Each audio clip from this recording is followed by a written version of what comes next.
Hello everyone, welcome back to my mini blog. সকলে কেমন আছো? আশা করি খুব ভালো আছো, আর আমিও কি ভালোই আছি।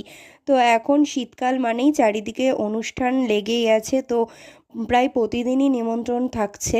আর এখন তোমরা কিন্তু প্রতিটা ভ্লগেই দেখতে পাবে আমরা অনুষ্ঠান বাড়িতে যাচ্ছি।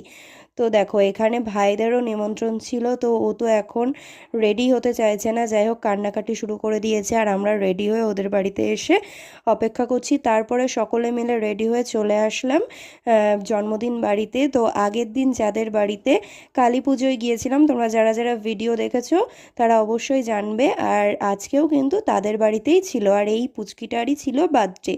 তো তারপরে দেখো, আমরা পুচকিটাকে একটু দেখে নিয়ে তারপরে এখানে দাঁড়িয়ে কতগুলো ভিডিও করে নিলাম, আর সাথে কিন্তু অনেকগুলো ফটোও তুলে নিলাম।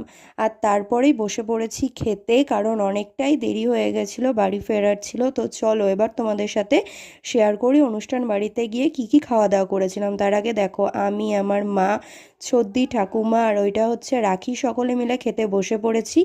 তো প্রথমেই দিয়েছিল সাদা ভাত, তার সাথে লেবু আর ভেজ ডাল, যেটা কিন্তু আমার খেতে ভীষণই ভালো লাগে। আর এটা খেতে খেতেই চলে আসলো ঝুরি আলু ভাজা। তো ঝুরি আলু ভাজা কার কার ভালো লাগে অবশ্যই কমেন্ট করে জানিও। আমার সত্যি বলতে আলুর চিপসটাই বেশি ভালো লাগে।